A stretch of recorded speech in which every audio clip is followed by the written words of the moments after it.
जय हिंद साथियों। देखिए जीएस का अगला प्रैक्टिस सेट है। इसमें लगभग 75 सवाल होंगे और वे डिटेल के साथ होंगे।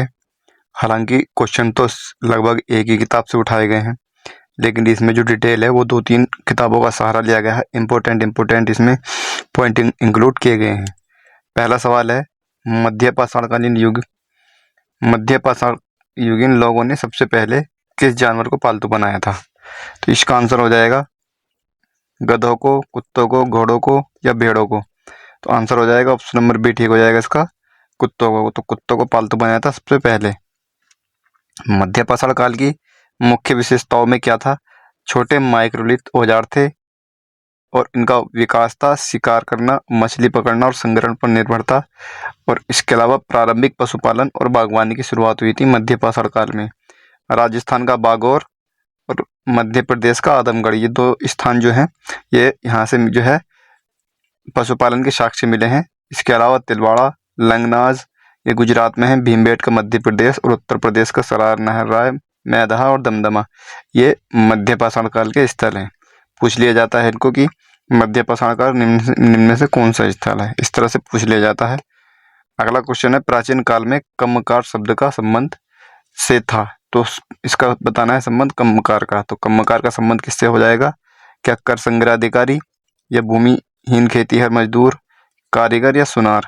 तो इसका आंसर हो जाएगा ऑप्शन नंबर इसका बी हो जाएगा, भूमिहीन खेतीहर मजदूरों से संबंध था कम्मकार शब्द का। कम्मकार एक तमिल शब्द है। इसके अलावा भूमिहीन खेतीहर मजदूरों से इसका संबंध था इस शब्द का। और ये लोग जो होते थे ये खेतों में कार्य करते थे और इन लोगों को नगद या वस्तु के रूप में भुगतान किया जाता था। अगला सवाल है, संभवतः मेहरगढ़ में कपास की खेती होती थी। तो मेहरगढ़ में जो कपास की खेती होती थी वो कब होती थी? 8000 वर्ष पहले लगभग, 7000 वर्ष पहले, 6000 वर्ष पहले या 5000 वर्ष पहले? तो इसका आंसर हो जाएगा ऑप्शन नंबर बी ठीक हो जाएगा, 7000 वर्ष पहले मेहरगढ़ में कपास की खेती होती थी लगभग। मेहरगढ़ एक नवपाषाणकालीन स्थल है मेहरगढ़, और यहाँ फसल उत्पादन का प्रमाण मिला है। एक कब्र में बकरी के साथ दफन ये भी मिला है यहाँ से। और मेहरगढ़ दक्षिण एशिया के सबसे पुराने नवपाषाण स्थलों में से एक है। और 7000 वर्ष पूर्व कपास की खेती यहाँ होती थी, ये यहाँ से साक्ष्य मिला है इस चीज का। अगला है, लौह युग को यह नाम इसलिए दिया गया क्योंकि इस समय के दौरान मध्य पूर्व और दक्षिण पूर्वी यूरोप में औजारों और हथियारों में मुख्य रूप से, यहाँ पे ऑप्शन खाली स्थान है, इसकी जगह लोहे का इस्तेमाल होने लगा था। तो ऐसी कौन सी धातु थी जिसके जगह पर लोहे का इस्तेमाल होने लगा था? क्या पीतल थी, पत्थर, लकड़ी या कांसा? तो इसका आंसर हो जाएगा ऑप्शन नंबर डी ठीक हो जाएगा, कांसा। तो कांसे की जगह लोहे का इस्तेमाल होने लगा था, इसलिए लौह युग इसको नाम दिया गया था लोहे के इस्तेमाल की वजह से। लौह युग के दौरान मध्य पूर्व, ठीक है ये बात तो ठीक है, लोहे का उपयोग होने लगा था कांसे की जगह, ये बात क्वेश्चन में आ गई है। लौह युग और कांस्य युग 2 अलग अलग ऐतिहासिक काल हैं। कांस्य युग में तांबा और रांगा, ये तांबा और रांगा, रांगा कहते हैं टीन को, इंग्लिश में टीन को कहते हैं, रांगा को टीन कहते हैं इंग्लिश में, तो उपयोग होता था। जबकि लौह युग में लोहे के औजारों और हथियारों का उपयोग शुरू हो गया था, जिसके कारण कृषि और युद्ध में क्रांति आई थी लोहे के औजारों के प्रयोग के वजह से। और भारतीय उपमहाद्वीप में पाषाण काल युग, फिर कांस्य युग और उसके बाद लौह युग का क्रम है। सबसे पहले पाषाण काल आया, उसके बाद कांस्य युग और उसके बाद फिर लौह युग। अगला सवाल है, पुरातात्विक स्थल सुरकोटदा किस राज्य में स्थित है? तो सुरकोटदा कहाँ पर है? तो ये हो जाएगा ऑप्शन नंबर डी हो जाएगा इसका, गुजरात में है सुरकोटदा। सुरकोटदा गुजरात के कच्छ में स्थित है हड़प्पाकालीन स्थल है, और यहाँ से घोड़े की हड्डियों के साक्ष्य मिले हैं। इसमें इंपॉर्टेंट चीज है कि घोड़े की हड्डियों के साक्ष्य मिले हैं सुरकोटदा से। गुजरात में स्थित धोलावीरा, धोलावीरा गुजरात में है, और इसकी खोज 1967 में जेपी जोशी के द्वारा की गई थी। और गुजरात धोलावीरा, इसमें गुजरात में जो स्थल है हड़प्पा काल के, धोलावीरा है, सुरकोटदा है, लोथल है और रंगपुर है, ये इंपॉर्टेंट स्थल है गुजरात के अंदर। वर्ष 1944 में भारतीय पुरातत्व सर्वेक्षण के महानिदेशक के रूप में किसने पदभार संभाला और हड़प्पा की खुदाई का जिम्मा लिया था?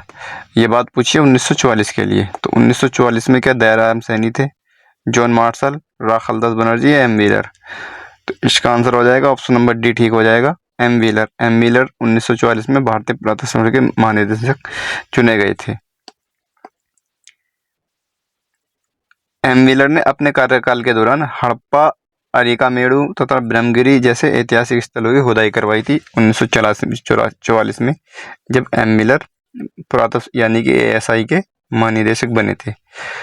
एएसआई की स्थापना 1861 में अलेक्जेंडर कनिंघम ने की थी और कनिंघम इसके प्रथम महानिदेशक भी रहे थे। तो ये इंपॉर्टेंट चीज है इसमें। इसकी जो स्थापना की थी अलेक्जेंडर कनिंघम ने की थी 1861 में। अगला क्वेश्चन, निम्नलिखित में से कौन सा हड़प्पा स्थल हरियाणा में है? तो हरियाणा में कौन सा है ये बताना है कि कालीबंगा है, लोथल है, राखीगढ़ी है या धौलावीरा है। तो इसका आंसर हो जाएगा ऑप्शन नंबर सी ठीक हो जाएगा, राखीगढ़ी। यह हरियाणा के अंदर है। कालीबंगा जो है राजस्थान में है, लोथल गुजरात में है, धौलावीरा भी गुजरात में है। राखीगढ़ी हरियाणा के हिसार जिले में है और यहाँ से पक्की सड़कें, नालियां, वर्षा जल संग्रहण व्यवस्था, आभूषण, मिट्टी के बर्तन, टेराकोटा की मोहरें, तांबे के उपकरण, मानव कंकाल, आभूषण बनाने के कारखाने मिले हैं। और भी थे कुछ, लेकिन जो इम्पोर्टेंट है वो ये है, इनमें से कोई सा भी पूछ लिया जाता है। तो ये राखीगढ़ी से मिले हैं। कालीबंगा जो कि राजस्थान में है, यहाँ से जूते खेत के साक्ष्य मिले हैं। धौलावीरा गुजरात में है, यहाँ से एकमात्र स्टेडियम खेल का मैदान मिला है धौलावीरा गुजरात से। अगला सवाल है, सिंधु सभ्यता के लोग किस चीज के लिए तांबे और टीन को मिश्रित करते थे? यहाँ पे बताना है कि किस चीज के लिए तांबे और टीन को मिश्रित करते थे। क्या शीशा है, कांसा, लोहा या सोना? तो जाहिर सी बात है तांबे और टीन का जो मिश्रण है वो कांसा होता है। ऑप्शन नंबर बी ठीक हो जाएगा, कांसा। सिंधु घाटी के लोग कांसा बनाने के लिए तांबे और टीन को मिश्रित करते, ठीक है। सिंधु घाटी सभ्यता के हड़प्पा स्थल की खोज 1921 में दयाराम सैनी द्वारा की गई थी। सिंधु घाटी सभ्यता का प्रमुख केंद्र हड़प्पा होने के कारण इसे हड़प्पा सभ्यता कहा जाता है। और रेडियो कार्बन 14 ये विधि है, इसके द्वारा जो हड़प्पा सभ्यता का काल है वो 2300 ईसा पूर्व से 1750 ईसा पूर्व का माना जाता है, जो ऑथेंटिक माना जाता है ये। अगला है, मोहनजोदड़ो कहाँ स्थित है? तो मोहनजोदड़ो कहाँ स्थित है? तो ये आसान क्वेश्चन है, फिर भी गलत हो जाता है। तो क्या खैबर पख्तूनख्वा में है, पंजाब में है, बलूचिस्तान में है या सिंध में है? तो इसका आंसर हो जाएगा ऑप्शन नंबर, इसका हो जाएगा डी हो जाएगा, सिंध प्रांत में। तो सिंध में है ये मोहनजोदड़ो। मोहनजोदड़ो पाकिस्तान के सिंध प्रांत के लरकाना जिले में सिंधु नदी के तट पर स्थित है। सिंधु नदी के तट पर लरकाना जिले में, और इसका शाब्दिक अर्थ मृतकों का टीला होता है। ये बहुत फेमस क्वेश्चन है, आता है मृतकों का टीला मोहनजोदड़ो कहा जाता है। 1922 में राखालदास बनर्जी ने इस स्थल की खोज की थी और मोहनजोदड़ो से जो चीजें मिली हैं वो कांसे की नर्तकी की मूर्ति, वृहत स्नानागार, सभा भवन, पुजारी का आवास, पशुपति की मोहर, दाढ़ी वाले पुजारी की मूर्ति, एक सींग वाले विरासत की मोहर और मिट्टी की बैलगाड़ी, स्वास्तिक चिन्ह और साथ ही सूती कपड़ों जैसे अनेक महत्वपूर्ण अवशेष मिले हैं। और एक चीज यहाँ इंपोर्टेंट यह है कि यहाँ 7 बार बाढ़ के और मलेरिया प्रकोप के साक्ष्य भी मिले हैं। कहाँ से? मोहनजोदड़ो से। अगला क्वेश्चन है, हड़प्पा सभ्यता का कौन सा शहर विशिष्ट रूप से मन के बनाना, सीप काटना, धातु की वस्तुएं बनाना, मोहरे बनाना और तराजू का निर्माण करना आदि कार्य सहित शिल्प उत्पादन के लिए समर्पित था? तो क्या मोहनजोदड़ो है, नागेश्वर है, हड़प्पा है या चनहुदड़ो है? तो इसका आंसर हो जाएगा ऑप्शन नंबर डी ठीक हो जाएगा, चनहुदड़ो। चनहुदड़ो से ये सब चीजें मिली थी और चनहुदड़ो मन के बनाने, सीप काटना, मोहरे बनाना और तराजू बनाने के आदि के साक्ष्य प्राप्त हुए हैं। लोथल और कालीबंगा दोनों जगह से अग्निकुंड या यज्ञवेदियों के साक्ष्य प्राप्त हुए हैं। हालांकि ये दोनों अलग अलग हैं। लोथल जो है गुजरात में और कालीबंगा राजस्थान में है। स्टुअर्ट पिगट ये व्यक्ति हैं जिन्होंने हड़प्पा और मोहनजोदड़ो को विस्तृत साम्राज्य की जुड़वा राजधानियां कहा था। किसने? स्टुअर्ट पिगट ने। अगला है, चंदावर का युद्ध निम्नलिखित में से किसके मध्य हुआ था? तो चंदावर का युद्ध हुआ था जयचंद और मोहम्मद गोरी के बीच में हुआ था। ऑप्शन नंबर ए ठीक हो जाएगा इसका। चंदावर का 1194 ईस्वी में हुआ था। परिणाम मोहम्मद गोरी विजयी हुआ था इसमें। और जयचंद जो था वो घेड़वाल वंश का शासक था। ये इंपॉर्टेंट बात इसमें है कि जो घेड़वाल वंश का शासक था वो कौन था? जयचंद था, या जयचंद घेड़वाल वंश का शक्तिशाली शासक था। और जयचंद की पुत्री का नाम संयोगिता था, जो पृथ्वीराज चौहान की 3 बीवी में से एक पत्नी थी संयोगिता। और जयचंद दल पंगुल के नाम से भी प्रसिद्ध था जयचंद। अगला क्वेश्चन है, दीवाने अर्ज दिल्ली सल्तनत के अधीन एक विभाग था। दीवाने अर्ज कौन सा विभाग था? दीवाने अर्ज, तो इसका आंसर हो जाएगा कि सैन्य सेवा है, शाही कारखाना है, राज दरबार समारोह है या वित्तीय सेवा है? तो इसका आंसर हो जाएगा, इसमें दो क्वेश्चन कंफ्यूज कर सकते हैं, एक तो इसमें सैन्य सेवा और वित्तीय सेवा, ये दोनों कंफ्यूज कर सकते हैं। तो इसका आंसर जो होगा तो सैन्य सेवा हो जाएगा, ऑप्शन नंबर 1 हो जाएगा इसका, सैन्य सेवा। दीवान-ए-अर्ज विभाग की स्थापना जो की थी वो बलबन ने की थी और इस विभाग के अध्यक्ष को आरजे ममालिक कहा जाता है। इस विभाग का मुख्य कार्य सैनिकों की भर्ती करना होता है। जाहिर सी बात है, सैन्य विभाग है, सैनिकों की भर्ती करना इस विभाग का मुख्य कार्य है दीवान-ए-अर्ज का। और दीवान-ए-इंशा और दीवान-ए-विजारत, ये इंपॉर्टेंट है दोनों, दीवान-ए-इंशा और विजारत। जो दीवान-ए-इंशा है वो शाही पत्राचार होता था पत्र के माध्यम से, और दीवान-ए-विजारत ये वित्तीय सेवा थी। दीवान-ए-विजारत वित्तीय सेवा से संबंधित था। निम्नलिखित में से किस शहर में कुव्वतुल इस्लाम मस्जिद स्थित है? तो कुव्वतुल इस्लाम मस्जिद कहाँ पर स्थित हो जाएगी? दिल्ली में है, पानीपत में है, लाहौर में, अजमेर में? तो इसका आंसर हो जाएगा ऑप्शन नंबर 8 ठीक हो जाएगा इसका, दिल्ली में। तो दिल्ली में है कुव्वतुल इस्लाम मस्जिद। कुव्वतुल इस्लाम मस्जिद दिल्ली में है और इसका निर्माण कुतुबुद्दीन ऐबक ने कराया था और इसकी अवस्थिति कुतुब मीनार के समीप है और इसकी जो वास्तुकला है वो इंडो इस्लामिक शैली में निर्मित है। ये चीज़ें इतनी इंपॉर्टेंट नहीं है। इंडो इस्लामिक का मतलब होता है कि मिश्रित, इंडिया और इस्लाम की, ये भारत की संस्कृति है और इस्लाम की, इसमें मिश्रित शैली को इंडो इस्लामिक कहा जाता है।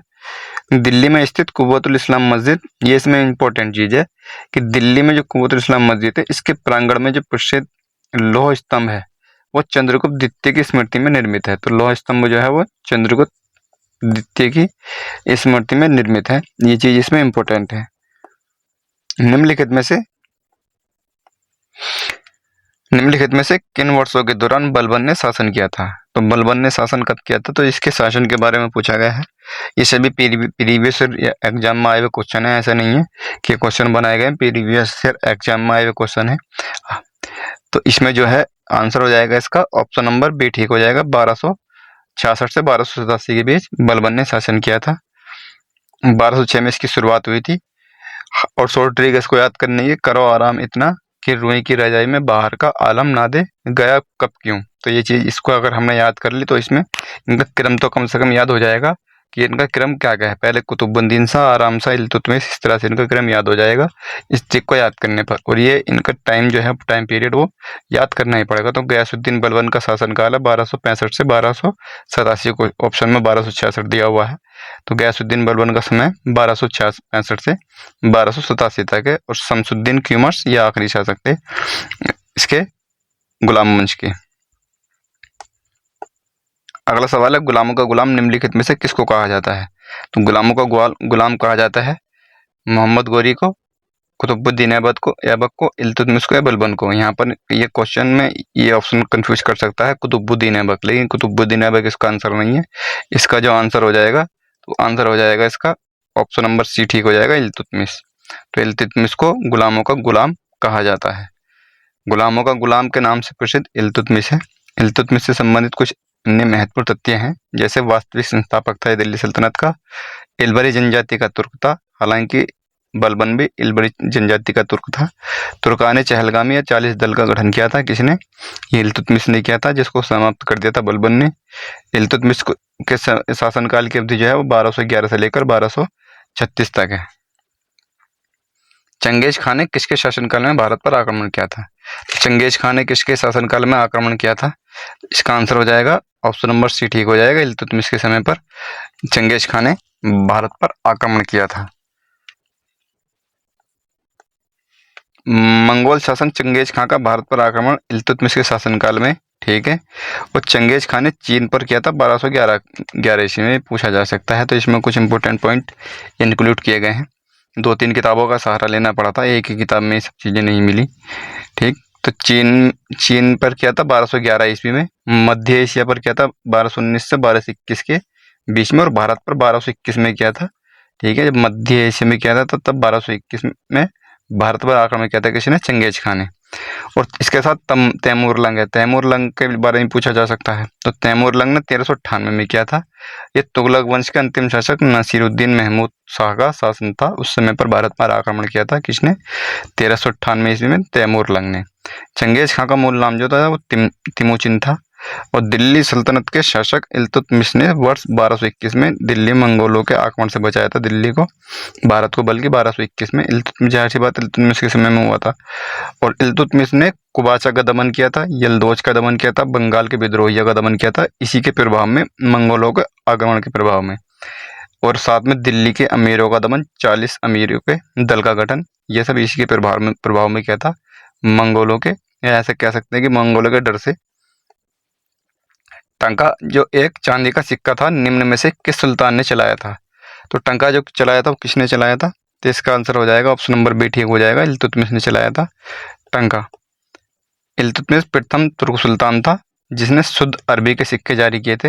इंपॉर्टेंट चीज़ है, शुद्ध अरबी के सिक्के सबसे पहले किसने जारी किए थे? इल्तुतमिश ने जारी किए थे। और इल्तुतमिश ने 2 महत्वपूर्ण सिक्के जारी किए थे, एक तो चांदी का टका और तांबे का जीतल। ठीक है, ये पूछ लिया जाता है ऑप्शन दे करके। बलबन ने अपने आप को श्रेष्ठ दिखाने के लिए कौन सी उपाधि धारण की थी? तो कौन सी उपाधि धारण की थी बलबन ने? जिले इलाही, ऑप्शन नंबर डी ठीक हो जाएगा इसका, जिले इलाही। बलबन इलवरी, ठीक है, ये क्वेश्चन में आ गया है। बलबन का मूल नाम बहाउद्दीन था, बहाउद्दीन। बलबन के शासनकाल की अवधि 1266 से लेकर 1286 तक है।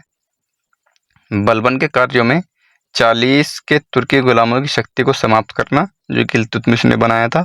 सिजदा और पैबोज जैसी ईरानी प्रथाएं शुरू करना है, तो ईरानी प्रथा है ये। सिजदा और पैबोज, जाहिर सी बात है, बहुत से बच्चों को पता होगी बलबन ने शुरू की थी, लेकिन ये प्रथा कहाँ की? ईरान की है। दीवाने अर्ज नामक नया सैन्य विभाग बनाया था, ये भी क्वेश्चन में आ गया है। तुर्कवाद की नीति अपनाना शामिल था, और जिसमें गैर तुर्कों को निम्न पदों पर नियुक्त किया जाता था। तुर्कवाद की नीति में गैर तुर्कों को निम्न पदों पर नियुक्त किया जाता था। अगला क्वेश्चन है, निम्नलिखित में से किसने दिल्ली के सुल्तान बलबन के विरुद्ध विद्रोह किया और स्वयं को वर्ष 1279 में बंगाल का स्वतंत्र शासक घोषित कर दिया था? तो इसका आंसर हो जाएगा कि बुगरा खान है, नासिरुद्दीन महमूद है, या मोहम्मद खान है, तुगरिल बेग है। तो इसका आंसर हो जाएगा ऑप्शन नंबर डी ठीक हो जाएगा, तुगरिल बेग हो जाएगा इसका आंसर। वर्ष 1279 में बंगाल में सूबेदार तुगरिल खान ने बलबन के विरुद्ध विद्रोह किया था, और इसका दमन स्वयं बलबन ने दमन कर दिया था। तुगरिल खां बेग ने अपने नाम के सिक्के भी जारी किए थे, तुगरिल नाम से। बलबन ने निम्नलिखित में से दिल्ली के किस सुल्तान के नायब के रूप में कार्य किया था? तो किसके नायब के रूप में कार्य किया था? तो ऑप्शन नंबर बी ठीक हो जाएगा इसका, नासिरुद्दीन महमूद। नासिरुद्दीन महमूद साहब तुगलक वंश के अंतिम शासक भी थे, ये अलग हैं, वो अलग थे। बलबन ने नासिरुद्दीन महमूद के यहाँ नायब के रूप में कार्य किया था, और ये इल्तुतमिश का पुत्र था। कौन? नासिरुद्दीन महमूद इल्तुतमिश का पुत्र था। बलबन को उलूग खां की उपाधि नासिरुद्दीन महमूद ने प्रदान की थी, उलूग खां की उपाधि। अगला सवाल है, भारत का प्रथम मकबरा जो शुद्ध इस्लामी शैली से बनाया गया था, तो वो कौन सा था? तो इसका आंसर हो जाएगा ऑप्शन नंबर ए ठीक हो जाएगा। बलबन का मकबरा जो है वो शुद्ध इस्लामी शैली से बनाया गया है। इसमें थोड़ा सा कन्फ्यूजन हो सकता है, ये इसमें मैंने इसलिए कुछ चीज़ इसमें इंक्लूड कर दी हैं। जैसे भारत में प्रथम मकबरा जो शुद्ध इस्लामी शैली से निर्मित है, बलबन का मकबरा है, जो 1287 में बनाया गया था।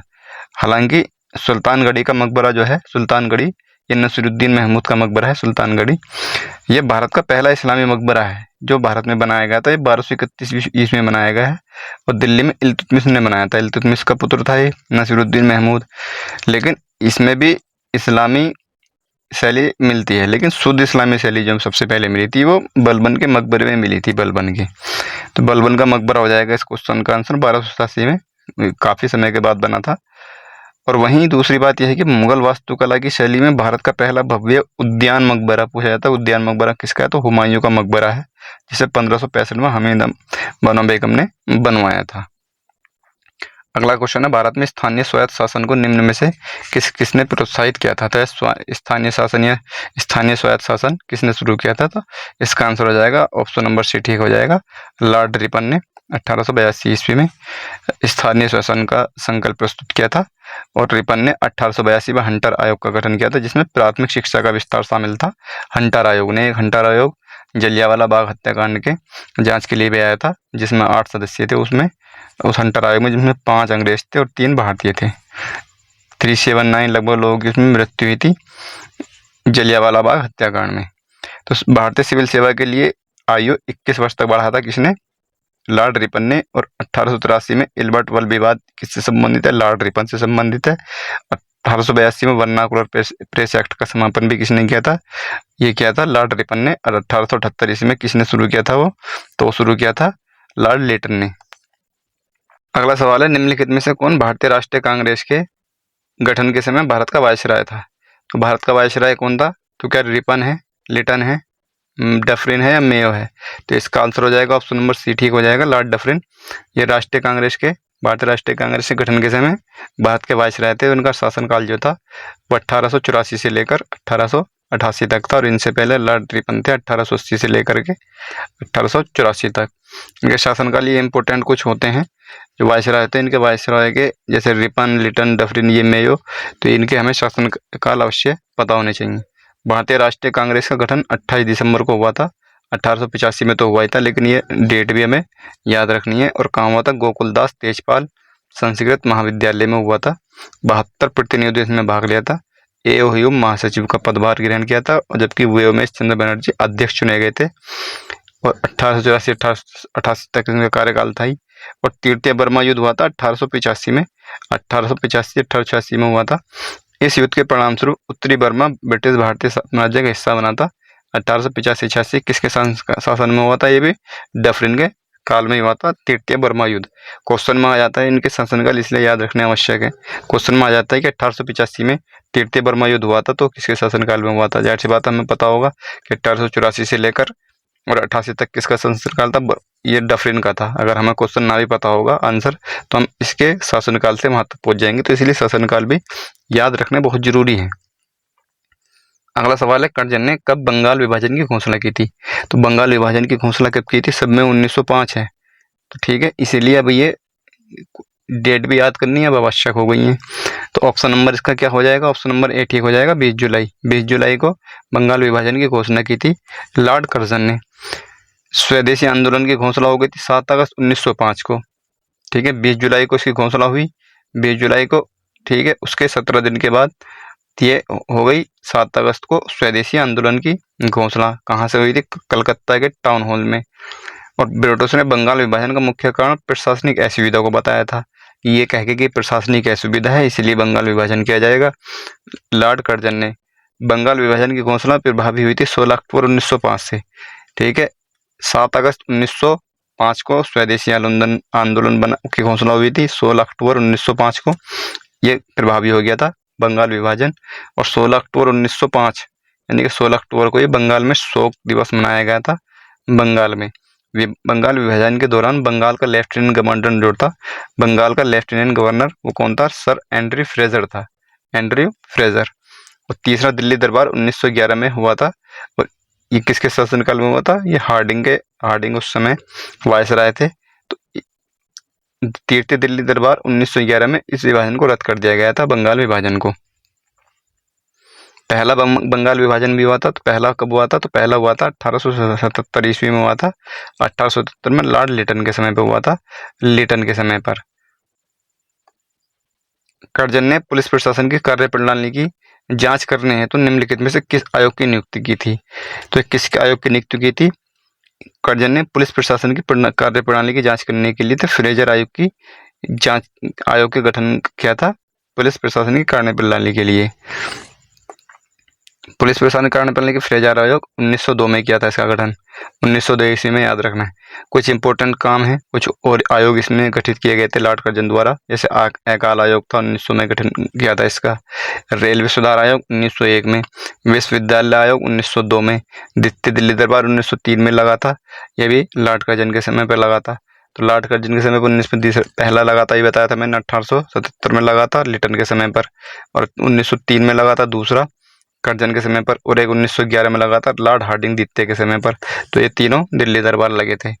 और प्राचीन स्मारक संरक्षण अधिनियम किसने पारित किया था? 1904 में, ये भी लॉर्ड कर्जन ने, ठीक है। प्रथम दिल्ली दरबार, ये हाँ ठीक है, लॉर्ड लिटन 1877 में, ये मैंने बता दिया 1877 लॉर्ड लिटन के समय पर लगा था।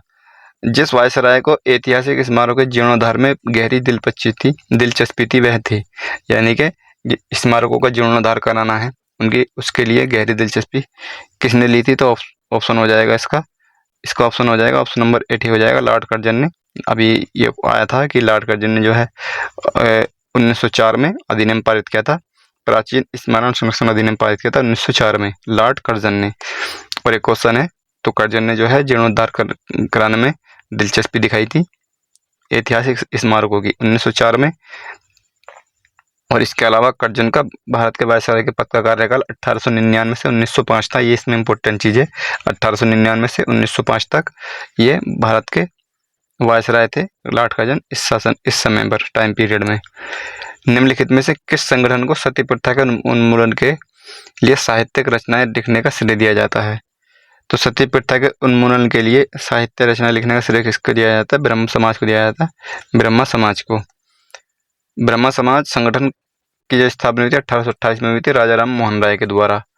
और विधवा पुनर्विवाह अधिनियम 1856 ये पारित हुआ था, जिसमें राजा राम मोहन राय ने विधवा पुनर्विवाह का समर्थन किया था। और विधवा पुनर्विवाह अधिनियम 1856 में पारित हुआ था। किसके शासनकाल में हुआ था ये? तो यह हुआ था लॉर्ड कैनिंग के शासनकाल में हुआ था। लॉर्ड कैनिंग 1848 से लेकर 1856 तक रहे थे। 1856 तक रहे थे डलहौजी, 1856 से 62 तक रहे थे लॉर्ड कैनिंग। 1821 में प्रकाशित संवाद कौमुदी पत्रिका बंगाली भाषा में थी, ये बांग्ला भाषा में संवाद कौमुदी पत्रिका, इसके लिए बारे में पूछ लिया जाता है। ये तो है कि राजा राम मोहन राय ने इसके संपादक थे संवाद कौमुदी पत्रिका के, लेकिन ये पूछ लिया जाता है कि किस भाषा में थी, तो यहाँ फिर कठिन हो जाता है क्वेश्चन। तो बंगाली भाषा में थी, बांग्ला भाषा में। और अगले ही साल 1822 में मिरातल अखबार ये फारसी भाषा में थी। ऑप्शन में तुर्की, अरबी, फारसी, उर्दू इस तरह से आ सकता है, तो फारसी भाषा में थी ये मिरातल अखबार। तो इसके संपादक भी कौन थे? राजा राम मोहन राय थे। निम्न में से किसने थियोसॉफिकल सोसाइटी की स्थापना की थी? तो थियोसॉफिकल सोसाइटी की स्थापना की थी, ऑप्शन नंबर ए ठीक हो जाएगा, मैडम HP बिलावत्सकी ने। स्थापना वर्ष 1875 में की थी, कहाँ पर? न्यूयॉर्क में। 1875 में थियोसॉफिकल सोसाइटी की स्थापना हुई थी मैडम HP बिलावत्सकी और कर्नल HS ऑलकॉट द्वारा। भारत में थियोसॉफिकल सोसाइटी का जो अंतर्राष्ट्रीय कार्यालय है वो 1882 में बना था, अडियार मद्रास में स्थापित हुआ था अंतर्राष्ट्रीय कार्यालय 1882 में। ये इंपॉर्टेंट चीज़ है कि 1893 में जो है एनी बेसेंट ने भारत में थियोसॉफिकल सोसाइटी का कार्यभार संभाला था। क्वेश्चन में पूछ लिया जाता है कि भारत में थियोसॉफिकल सोसाइटी का नेता कौन था? तो एनी बेसेंट ऑप्शन नंबर में हो सकता है, तो एनी बेसेंट हो जाएंगी। थियोसॉफिकल सोसाइटी का नेता भारत में 1893 में बनी थी। थियोसॉफिकल सोसाइटी कर्मदाता पुनर्जन्म के सिद्धांत को मान्यता देती है। आधुनिक शिक्षा को देश में आधुनिक विचारों के प्रसार के साधन के रूप में देखने वाले प्रथम समाज सुधारक कौन थे? तो आधुनिक शिक्षा को, अब आधुनिक शिक्षा के बारे में बात की गई है तो ये लगभग शिक्षा से संबंधित हैं। सावित्रीबाई फुले भी, DK कर्वे भी, राजा राम मोहन राय भी, स्वामी विवेकानंद भी। तो राजा राम मोहन राय जो है उस शिक्षा से आधुनिक शिक्षा के को देश में आधुनिक विचारों प्रसार के साधन के रूप में देखने वाले प्रथम समाज सुधारक कौन थे? तो राजा राम मोहन राय थे वो। ऑप्शन नंबर C ठीक हो जाएगा। राजा राम मोहन राय से संबंधित अन्य महत्व तथ्य: भारतीय नवजागरण के अग्रदूत एकेश्वरवाद के समर्थक थे। नवजागरण के अग्रदूत एकेश्वरवाद के समर्थक थे। आधुनिक भारत के पितामह और सुधार आंदोलनों के प्रवर्तक। आत्मीय सभा 1815 में संस्थापक थे आत्मीय सभा के। वेदांत कॉलेज 1825 के संस्थापक थे, 1825 में। ऑप्शन में सावित्रीबाई फुले ये दी हुई थी और DK कर्वे दिए हुए थे। इन दोनों पॉइंटों को इसमें इंक्लूड कर दिया ताकि कन्फ्यूजन न रहे। तो भारत की पहली महिला जो शिक्षिका थी वो 1848 में बनी थी, कौन? सावित्रीबाई फुले। और DK कर्वे जो थे, DK कर्वे SNDT महिला विश्वविद्यालय की स्थापना की थी, जो एशिया का पहला महिला विश्वविद्यालय है। और स्थापना इन्होंने की थी 1916 ईस्वी में। ठीक है, तो ये हो गया क्वेश्चन से, ऑप्शन से भी हो गया। फारसी में लिखी गई पुस्तक गिफ्ट टू मोनोथिस्ट, मोनोथिस्ट ये इसके लेखक कौन है? जिसमें अनेकेश्वरवाद की निंदा की गई है। तो इसमें ऑप्शन नंबर हो जाएगा ए ठीक हो जाएगा, राजा Ram Mohan Roy. Gift to monotheist इसके संस्थापक हैं राजा राम मोहन राय। समाज सुधारक राजा राम मोहन ने फारसी भाषा में तुहफतुल मुवाहिदीन इसका प्रकाशन किया था। तुहफतुल मुवाहिदीन फारसी भाषा में। इसे एकेश्वरवादियों का उपहार, यही चीज जो क्वेश्चन में बताई गई है, जाना जाता है। राजा राम मोहन राय ने इसके अंतर्गत एकेश्वरवाद के पक्ष में महत्वपूर्ण तर्क प्रस्तुत किए थे। राजा राम मोहन राय ने एकेश्वरवाद के मत के प्रचार के लिए 1815 ईस्वी में आत्मीय सभा की, जो भी पिछले क्वेश्चन में बताया गया है, 1815 में आत्मीय सभा की का गठन किया था। और 1825 में किसका गठन किया था, अभी क्वेश्चन में आया था, 1825 में वेदांत कॉलेज का गठन किया था। और 1815 में आत्मीय सभा का गठन किया था एकेश्वरवाद के मत के प्रचार के लिए। स्वामी दयानंद सरस्वती की पुस्तक सत्यार्थ प्रकाश। स्वामी श्रद्धानंद की पुस्तक है Hindu Sangathan saviour of the dying days. तो ये स्वामी श्रद्धानंद की पुस्तक है, पूछा जा सकता है, इंपॉर्टेंट पुस्तक है। रेनेसां पुनर्जागरण यूरोप में तक की एक अवधि है, यानी कि पुनर्जागरण की अवधि है यूरोप में, तो कौन सी है, ऑप्शन नंबर ए ठीक हो जाएगा। 14 से लेकर 17वीं शताब्दी तक, 14वीं से 17वीं शताब्दी ये यूरोप में एक पुनर्जागरण की अवधि है। अगला है सिकंदर महान में पैदा हुए थे। सिकंदर महान कौन सी सन में पैदा हुए थे, तो इसका आंसर देखो 189 ईसा पूर्व है और 189 ईस्वी है, 356 ईस्वी और 356 ईसा पूर्व। तो दो सारे कंफ्यूजन वाले ऑप्शन है, दो तो कंफ्यूज होंगे, दो ऑप्शन तो ऑप्शन नंबर बी ठीक हो जाएगा, ईसा पूर्व। तो ईसा पूर्व में पैदा हुए थे, 356 ईसा पूर्व में, ना कि ईस्वी में। ईस्वी ईसा के बाद नहीं, बल्कि ईसा पूर्व 356 में, याद रखना इसको। सिकंदर महान एक प्राचीन यूनानी सम्राट थे। फिलिप द्वितीय इनके पिता थे और दार्शनिक अरस्तु इनके गुरु थे। इनसे इन्होंने शिक्षा ली थी। 356 ईसा पूर्व में मैसेडोनिया, वर्तमान यूनान जो है इसको मैसेडोनिया कहा जाता था प्राचीन में। और सिकंदर और पोरस के बीच में हाइडेस्पियस का युद्ध हुआ था। इसे झेलम का युद्ध भी कहा जाता है, क्योंकि झेलम नदी के तट पर हुआ था। 326 ईसा पूर्व में हुआ था, 326 ईसा पूर्व में, 356 ईसा पूर्व में इनका जन्म हुआ था। और पाकिस्तान के पंजाब प्रांत में हाइडेस्पियस नदी, जिसको झेलम नदी कहा जाता है, तो इसके तट पर लड़ाया गया था ये। प्रथम विश्व युद्ध की शुरुआत कब हुई थी, तो प्रथम विश्व युद्ध की शुरुआत कब हुई थी, ऑप्शन नंबर ए ठीक हो जाएगा, 1914 में हुई थी। प्रथम विश्व युद्ध 28 जुलाई 1914 को शुरू हुआ था और 11 नवंबर 1918 तक चला था। 1914 से 1918 तक ये तो याद ही है, लेकिन ये इसकी डेट भी याद रखनी है, 28 जुलाई से 11 नवंबर तक चला था ये। इसमें मित्र देश थे फ्रांस, ब्रिटेन, रूस, बाद में संयुक्त राज्य अमेरिका भी इसमें जुड़ा था। और केंद्रीय शक्तियां थी जर्मनी, ऑस्ट्रिया हंगरी, ओटोमन साम्राज्य और बुल्गारिया, इनके बीच में हुआ था। बात करें अगर द्वितीय विश्व युद्ध की, तो ये 1 सितंबर 1939 को शुरू हुआ था नाजी जर्मनी द्वारा पोलैंड पर आक्रमण के साथ। जर्मनी ने पोलैंड पर आक्रमण कर दिया था, इस वजह से ये शुरू हुआ था 1 सितंबर 1939 को। और यह युद्ध जो है 2 सितंबर 1945 को, 1 सितंबर 1939 को शुरू हुआ था, 2 सितंबर 1939 को जापान ने आत्मसमर्पण कर दिया था और इसके आधिकारिक तौर पर ये समाप्त हो गया था। अगला क्वेश्चन है, जापान पर गिराए गए परमाणु बमों के नाम क्या थे। तो जापान पर जो परमाणु बम गिराए गए थे उनके नाम क्या थे, तो क्या लिटिल मैन और फैट बॉय हो जाएगा, लिटिल बॉय और फैट मैन, लिटिल गर्ल और फैट वुमेन, लिटिल वुमेन और फैट गर्ल। इसका आंसर हो जाएगा ऑप्शन नंबर बी ठीक हो जाएगा, इसका लिटिल बॉय और फैट मैन।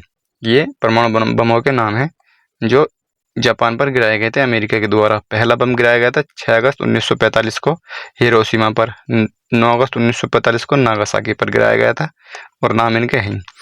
एक रंगभेद विरोधी कार्यकर्ता को दक्षिण अफ्रीका द्वारा वर्ष 1962 में 27 वर्षों के लिए कारावास में रखा गया था। 1962 से 27 वर्षों के लिए कारावास में रखा गया था। 1990 में रिहा हुए थे ये, ठीक है। और इनको 1993 में नोबेल पुरस्कार मिला था।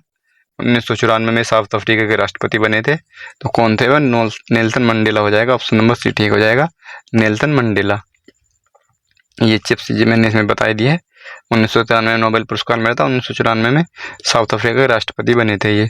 अगला है, उत्तरी गोलार्ध के उच्च अक्षांशों 50 से 70 डिग्री में शानदार शंकुधारी वन पाए जाते हैं, इन्हें क्या कहा जाता है। तो इन शंकुधारी वनों को और क्या कहा जाता है, तो टैगा कहा जाता है इनको, ऑप्शन नंबर डी ठीक हो जाएगा, टैगा। उत्तरी गोलार्ध के उच्च अक्षांशों इसमें शंकुधारी वन को टैगा वन कहा जाता है। और टैगा वनों में वृक्ष जो हैं लंबे, नरम, मुलायम होते हैं, जैसे चीड़ और देवदार के। लानोज, वेनेजुएला और कोलंबिया में उष्ण कटिबंधीय घास का स्थल है लानोज। और वेल्ड है दक्षिण अफ्रीका में शीतोष्ण कटिबंधीय घास का मैदान। आर्कटिक क्षेत्र में जो पाए जाते हैं उन वन को टुंड्रा वन कहा जाता है, जो आर्कटिक क्षेत्र में पाए जाते हैं। पृथ्वी की त्रिज्या कितनी है, अगला क्वेश्चन है पृथ्वी की त्रिज्या कितनी है। तो इसका आंसर हो जाएगा ऑप्शन नंबर ए ठीक हो जाएगा 6371 किमी, 6371 किमी ये पृथ्वी की त्रिज्या हो जाएगी, लगभग है ये। पृथ्वी सूर्य से दूरी के क्रम में तीसरा ग्रह है, दूरी से क्रम में तो तीसरा है, और इनको 4 करके याद कर सकते हैं, बुध शुक्र पृथ्वी मंगल, बुध शुक्र पृथ्वी मंगल, बुध शुक्र पृथ्वी मंगल, इस तरह से बृहस्पति शनि अरुण वरुण, इस तरह से 4 करके याद रख सकते हैं। 4 यहाँ पर लिखेंगे, 4 यहाँ पर, 4 को एक बार पढ़ेंगे और 4 को एक बार, इस तरह से इनका क्रम याद रख सकते हैं। और इसमें इंपॉर्टेंट चीज़ है कि 5वां ग्रह है किस चीज़ में, ये आकार की दृष्टि में पृथ्वी जो है इसका 5वां ग्रह है, ये आकार की दृष्टि से। पृथ्वी अपनी धुरी पर पश्चिम से पूर्व की ओर घूमती है, ये इंपॉर्टेंट बात है इसमें, पश्चिम से पूर्व की ओर। पृथ्वी की आकृति जो है वो जियोइड प्रकार की है और त्रिज्या लगभग 6371 किलोमीटर है। जबलपुर निम्नलिखित में से किस नदी के तट पर स्थित है। तो जबलपुर जो है कहाँ पर हो जाएगा, ऑप्शन नंबर डी हो जाएगा, नर्मदा नदी के तट पर स्थित है जबलपुर। तो नर्मदा नदी के पास और कौन कौन से हैं, नर्मदापुरम है, होशंगाबाद, जबलपुर, महेश्वर और ओंकारेश्वर, ये नर्मदा नदी के तट पर हैं। गोदावरी नदी के तट पर कौन कौन है, निजामाबाद, औरंगाबाद, नासिक और नांदेड़, ये गोदावरी नदी के मुहाने पर। गंगा नदी के तट पर कौन सा, हरिद्वार, कानपुर, कन्नौज, पटना, वाराणसी, प्रयागराज, ऋषिकेश। और चंबल नदी के तट पर कोटा, धौलपुर, रतलाम, रावत भाटा, मुरैना, यह चंबल नदी के तट पर है जो ऑप्शन में दी गई थी। अगला सवाल है प्रशांत महासागर के संदर्भ में निम्नलिखित में से कौन सा कथन सही नहीं है। तो प्रशांत महासागर के संदर्भ में कौन सा कथन सही नहीं है ये बताना है। ऑप्शन पहला क्या है कि प्रशांत महासागर सबसे बड़ा और महासागर है, तो ठीक है, सबसे बड़ा भी है और सबसे गहरा भी है, और मेरियाना गर्त जो है वो इसी के अंदर है, प्रशांत महासागर में। अगला क्वेश्चन है, ऑप्शन है पृथ्वी का सबसे गहरा भाग मेरियाना गर्त, ठीक है, ये चीज इसमें मैंने बता दी आगे, तो ये भी ठीक हो जाएगा, इसका मेरियाना गर्त जो है प्रशांत महासागर में स्थित है। प्रशांत महासागर का आकार पूर्णतः अंडाकार है। तो क्या पूर्णतः अंडाकार है, पूर्णतः अंडाकार तो नहीं है, ये त्रिकोणीय है, इसका जो आकार है ना प्रशांत महासागर का, तो त्रिकोणीय है ना कि अंडाकार, तो ये ऑप्शन गलत हो जाएगा, इसका ऑप्शन नंबर सी। तो ऑप्शन नंबर सी इसका आंसर हो जाएगा, क्योंकि चौथा तो फिर ठीक होना चाहिए। एशिया, ऑस्ट्रेलिया, उत्तर और दक्षिण अमेरिका इससे घिरे हुए हैं, बिल्कुल ठीक है ये, तो ऑप्शन नंबर सी इसका गलत हो जाएगा। प्रशांत महासागर, ये सब चीज़ें इसी में आ गई हैं। प्रशांत महासागर जो है वो एशिया महाद्वीप और अमेरिका महाद्वीप को अलग करता है, बस ये चीज़ और इसमें रह गई है। भारत में ताड़, नारियल, केवड़ा, एंगोर निम्नलिखित में से किस वन में सामान्यतः पाए जाते हैं। तो इसका आंसर हो जाएगा ऑप्शन नंबर सी ठीक हो जाएगा, मैंग्रोव वन। भारत में मैंग्रोव वन गंगा, गोदावरी और कृष्णा के डेल्टाई क्षेत्र में पाए जाते हैं, गंगा, गोदावरी और कृष्णा के डेल्टाई क्षेत्र में। भारत में सबसे अधिक जो मैंग्रोव वनों का क्षेत्र है पश्चिम बंगाल में पाया जाता है। मैंग्रोव वनों में ताड़, नारियल, केवड़ा, एंगोर, कैजुरीना, बेंदी सामान्यतः वृक्ष पाए जाते हैं। निम्नलिखित में से ब्रह्मांड के लिए दूसरा शब्द कौन सा है। तो ब्रह्मांड के लिए दूसरा शब्द कौन सा हो जाएगा, तो इसका आंसर हो जाएगा ऑप्शन नंबर बी हो जाएगा, कॉस्मोस। कॉस्मोस दूसरा शब्द हो जाएगा। कॉस्मोलॉजी जो है वो ब्रह्मांड की बेहद बनावट का अध्ययन करता है। और एक घटना है सुपरनोवा, जो ऑप्शन में है, शायद सुपरनोवा ऑप्शन में है। तो सुपरनोवा जो है क्या है, जब कोई तारा अपना संपूर्ण काल समाप्त कर अपने जीवन काल के अंतिम पड़ाव पर होता है तो उसमें एक भयंकर विस्फोट होता है, जब वो अपने अंतिम पड़ाव पर होता है और वह समाप्त हो जाता है, इसी घटना को सुपरनोवा कहते हैं। ठीक है, तो ये आसान भाषा में लिखी हुई है सुपरनोवा क्या है। कौन सा दर्रा कुल्लू घाटी को भारत के हिमालय प्रदेश के लाहौल और स्पीति घाटियों से जोड़ता है। तो कुल्लू घाटी को हिमालय प्रदेश के लाहौल और स्पीति घाटी से कौन सा जोड़ता है, रोहतांग दर्रा जोड़ता है, ऑप्शन नंबर बी ठीक हो जाएगा। ये जम्मू कश्मीर के दर्रे हैं या हिमाचल प्रदेश के दर्रे हैं, थोड़ा सा गड़बड़ हो गया है। ये काराकोरम दर्रा है, जोजिला, बुर्जिला, पीर पंजाल और बनिहाल ये जम्मू कश्मीर के दर्रे हैं। ठीक है, अगर हमें पता है तो ठीक है। अब क्वेश्चन में पूछ लिया जाता है कि लद्दाख और कश्मीर को कौन सा जोड़ता है दर्रा, ऑप्शन में आ जाए जोजिला, बुर्जिला, पीर पंजाल, बनिहाल, तो जाहिर सी बात है लद्दाख कश्मीर, हमें पता है कि कश्मीर के दर्रे हैं, और चारों कश्मीर के दर्रे आ जाएं तो वहाँ दिक्कत हो जाएगी, इसलिए ये हमें पता होना चाहिए। काराकोरम दर्रा भारत और चीन के बीच में है, जोजिला दर्रा है जो लद्दाख और कश्मीर घाटी को जोड़ता है, बुर्जिला दर्रा है जम्मू कश्मीर को गिलगित बल्टिस्तान से जोड़ता है, और पीर पंजाल दर्रा जो है जम्मू कश्मीर में स्थित है और जम्मू कश्मीर और श्रीनगर को जोड़ता है पीर पंजाल। बनिहाल दर्रा भी जम्मू कश्मीर में, ये हिमाचल प्रदेश के दर्रे हैं, हिमाचल प्रदेश में है और भारत और चीन की सीमा पर है। सिपकीला दर्रा इंपॉर्टेंट है। सिपकीला दर्रा जो है भारत और चीन की सीमा पर है। बड़ा लाचा दर्रा हिमाचल प्रदेश में है और लेह और मनाली को जोड़ता है। लेह मनाली को बड़ा लाचा दर्रा। रोहतांग दर्रा हिमाचल प्रदेश में है और लेह मनाली मार्ग का हिस्सा है।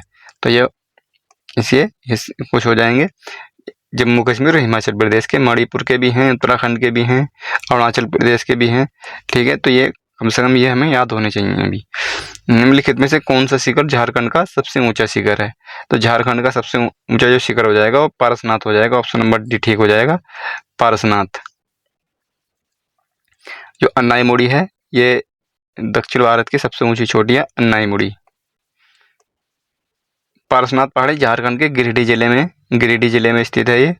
और पारसनाथ इस पर्वत श्रृंखला का सबसे ऊंचा पर्वत शिखर है। ठीक है, इसकी ऊंचाई 1365 मीटर है। इंपॉर्टेंट चीज इसमें क्या क्या है? ये 23वें तीर्थंकर पारसनाथ के नाम पर पड़ा है और समेत शिखर कहते हैं जैन समुदाय के लोग इसको, पारसनाथ पहाड़ी को समेत शिखर। भारत की जो सबसे ऊंची पर्वत चोटी है वो कंचनजंगा है, जो सिक्किम में स्थित है और इसकी ऊंचाई 8586 है। इसके बाद नंदा देवी का नंबर आता है और दूसरी भारत की सबसे ऊंची चोटी है। इसकी ऊंचाई 7816 मीटर है। माउंट एवरेस्ट विश्व की सबसे ऊंची चोटी है, जिसकी ऊंचाई 8849 मीटर है। चीन और नेपाल की सीमा पर स्थित है। केटू चोटी है, काराकोरम रेंज में स्थित है। पाकिस्तान और चीन की सीमा पर स्थित है ये केटू। और इसकी जो ऊंचाई है इसमें ऊंचाई छिप गई तो 8611 मीटर इसकी ऊंचाई है, 8611 मीटर। ये केटू काराकोरम रेंज में पाकिस्तान और चीन की सीमा पर स्थित है। निम्नलिखित में से किस झील को श्रीनगर के आभूषण के नाम से जाना जाता है? तो श्रीनगर के आभूषण के नाम से किस झील को जाना जाता है? तो इसका आंसर हो जाएगा ऑप्शन नंबर बी ठीक हो जाएगा, डल झील को। डल झील श्रीनगर में स्थित है और श्रीनगर के आभूषण के नाम से जानी जाती है।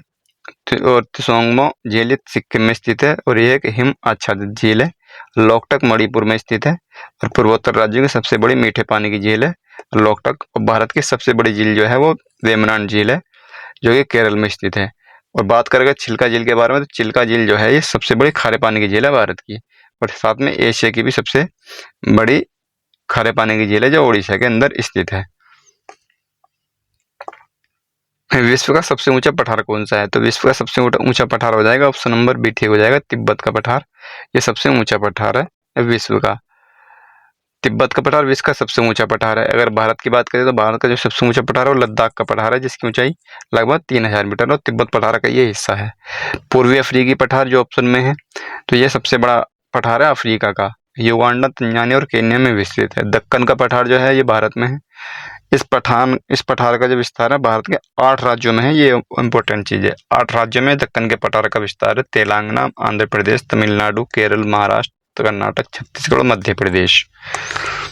अगला क्वेश्चन है, भारत के योजना आयोग को में नीति आयोग द्वारा स्थापित कर दिया गया था। तो ये कब किया गया था? 2015 में। 2015 में योजना आयोग से नीति आयोग में बदल दिया गया था इसको, योजना आयोग को। 2014 में प्रधानमंत्री नरेंद्र मोदी ने 1 जनवरी 2015 को इसका स्थान ले लिया था नीति आयोग ने। नीति आयोग का पूरा नाम राष्ट्रीय भारत परिवर्तन संस्थान है। नीति आयोग के जो अध्यक्ष होते हैं प्रधानमंत्री होते हैं। योजना आयोग 1950 के जो पहले उपाध्यक्ष थे वो गुलजारी लाल नंदा थे और पीएम अध्यक्ष कौन हो जाएंगे? तो पीएम हो जाएंगे। तो पता ही है पीएम कौन थे? 1950 में जवाहरलाल नेहरू बने थे। इस समय जो वर्तमान में नीति आयोग है इसके वर्तमान उपाध्यक्ष जो है वो सुमन बेरी हैं और सीईओ जो है श्री BVR सुब्रमण्यम है। तो ये इंपॉर्टेंट चीज है। निम्न में से भारत में सबसे पहले कौन सा बैंक खोला गया था? भारत का सबसे पहला बैंक कौन हो जाएगा? ऑप्शन नंबर डी ठीक हो जाएगा, बैंक ऑफ हिंदुस्तान हो जाएगा। 1770 ईस्वी में खोला गया था बैंक ऑफ हिंदुस्तान। भारत का सबसे पहला बैंक ऑफ हिंदुस्तान 1770 में कलकत्ता में खोला गया था, राजधानी कलकत्ता थी। 1832 में बैंक ऑफ हिंदुस्तान को बंद कर दिया गया था।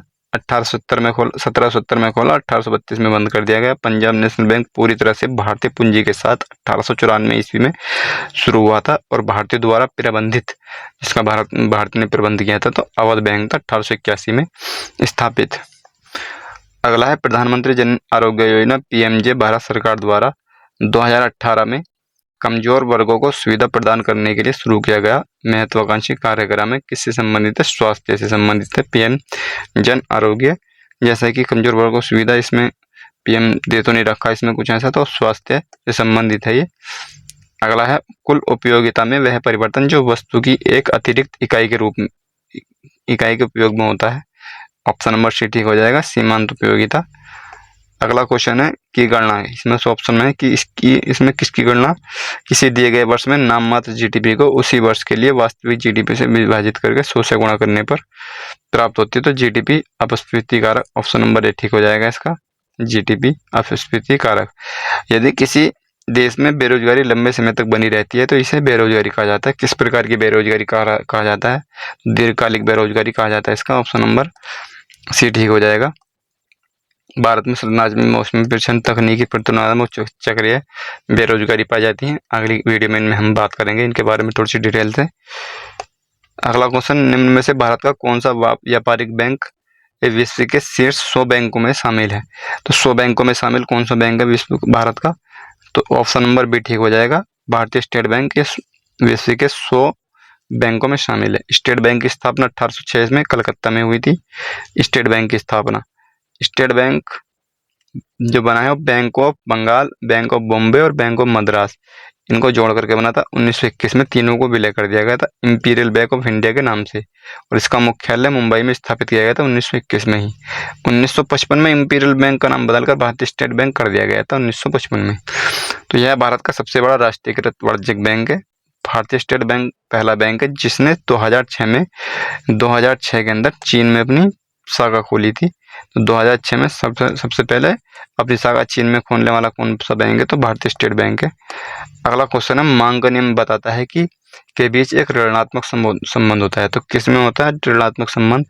तो क्या वस्तुओं की पूर्ति और कीमत में, मांग और पूर्ति में, मांग और कीमत पर, या उसकी वस्तु की और वस्तु की कीमत पर कर पर, टैक्स पर? तो ऑप्शन नंबर इसका सी हो जाएगा, सी ठीक हो जाएगा। किसी वस्तु की मांग और उसकी कीमत पर एक ऋणात्मक संबंध होता है। कैसे हो सकता है? पढ़ सकते हैं कि मांग के नियम के अनुसार वस्तु की ऋणात्मक संबंध होता है। जैसे वस्तु की कीमत में अगर वृद्धि हो गई तो उसकी मांग घट जाती है, वस्तु की कीमत कम हो गई तो उसकी मांग बढ़ जाती है। ठीक है। अगला क्वेश्चन है, यदि मांग की कीमत लोच एक से कम है तो वस्तु की मांग को क्या कहा जाता है? अगर एक से कम है तो क्या कहा जाएगा? तो इसका आंसर हो जाएगा ऑप्शन नंबर डी ठीक हो जाएगा, बेलोजदार। ऑप्शन में जैसे एकात्मक लोचदार है, तो एकात्मक लोचदार कब होती है? जब मांग की कीमत लोच ठीक एक के बराबर होती है। तो कीमत लोच मांग की जो कीमत लोच है वो अगर एक के बराबर है तो एकात्मक लोचदार होगी। पूर्णतः बेलोजदार कब होगी? जब मांग की कीमत लोच शून्य होती है, शून्य हो जाए तो पूरी तरह से बेलोजदार हो गई, यानी कीमत में कितना भी बदलाव हो मांग की मात्रा नहीं बदलती। इसका अपोजिट हो जाएगा पूर्णतः लोचदार। पूर्णतः बेलोजदार और पूर्णतः लोचदार कब होगी? जब मांग की कीमत लोच अनंत होती है। जब शून्य होगी तो बेलोजदार और अनंत होगी तो लोचदार होगी पूर्णतः, यानी कीमत में मामूली वृद्धि से भी मांग शून्य हो जाती है उसकी।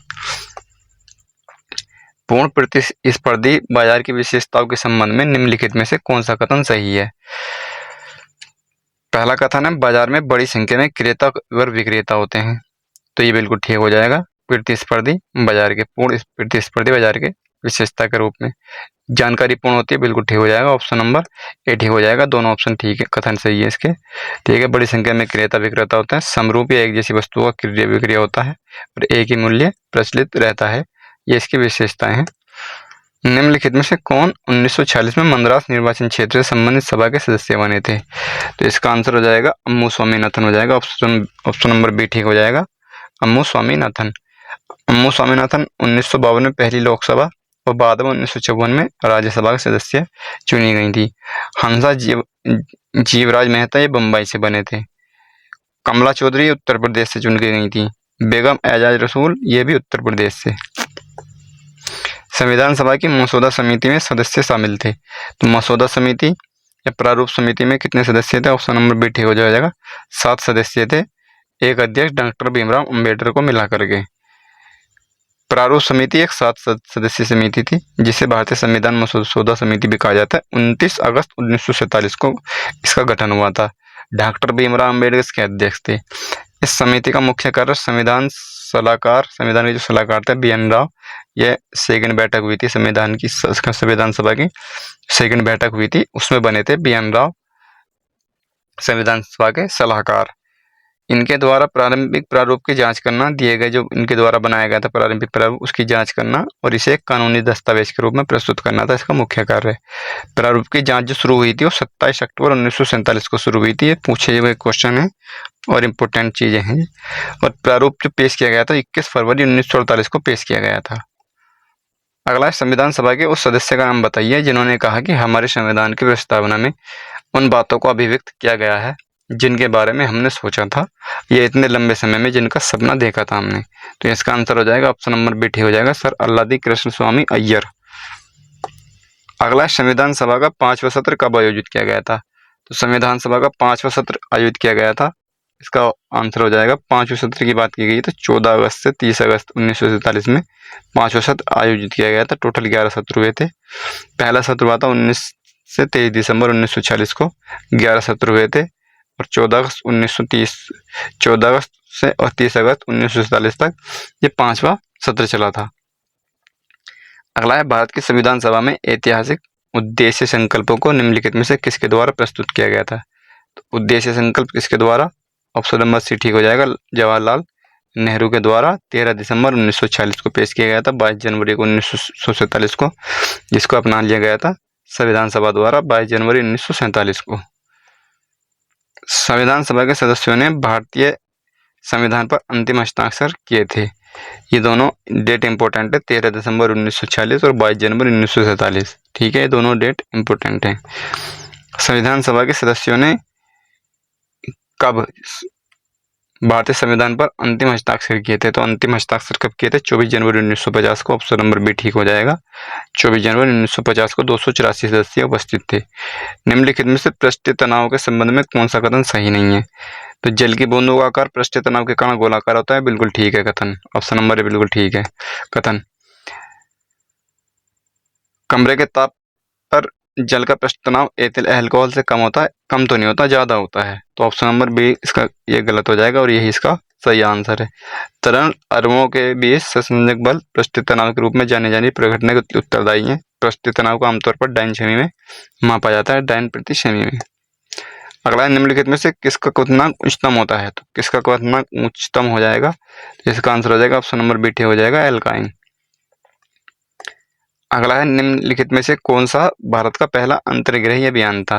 तो अंतर्ग्रही अभियान कौन सा हो जाएगा? ऑप्शन नंबर ए ठीक हो जाएगा, मंगलयान जो था ये पहला भारत का अंतर्ग्रही अभियान था। 5 नवंबर 2013 को लॉन्च किया गया था और लॉन्च का समय इम्पोर्टेंट नहीं है, ये 5 नवंबर 2013 को लॉन्च किया गया था। लॉन्च का स्थल ये इम्पोर्टेंट है, सतीश धवन अंतरिक्ष केंद्र श्री हरिकोटा से इसको लॉन्च किया गया था। और रॉकेट कौन सा था? PSLV C-25, ये इम्पोर्टेंट है, इसके द्वारा लॉन्च किया गया था 2013 को।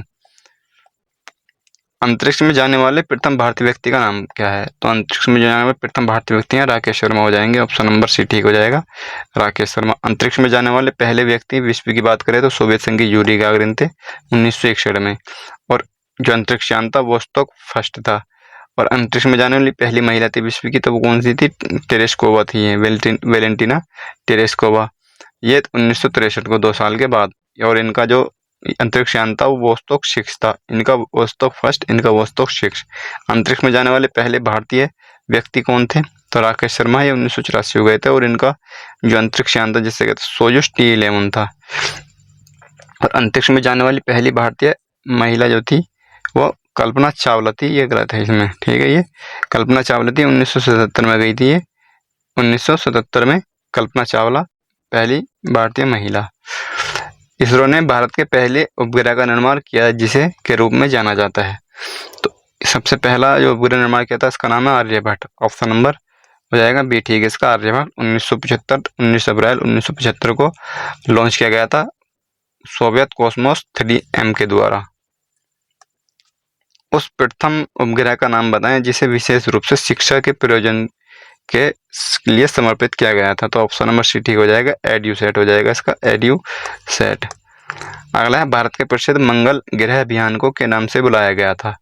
तो जो मंगल ग्रह अभियान था इसको बुलाया गया, तो ऑप्शन नंबर सी ठीक हो जाएगा, MOM। अगर मिशन ऑफ मार्स, सॉरी, ठीक है, ये हो जाएगा ऑप्शन नंबर सी, ठीक हो जाएगा इसका। व्हीलर द्वीप का नाम, नया नाम क्या है व्हीलर द्वीप का? पहले व्हीलर द्वीप था, अब इसका नया नाम क्या है? ये प्रक्षेपण, ये इसे लॉन्च होते हैं, इससे लॉन्चिंग सिस्टम है ये, तो ऑप्शन नंबर सी ठीक हो जाएगा इसका, अबुल कलाम द्वीप, इसका व्हीलर द्वीप का नया नाम है।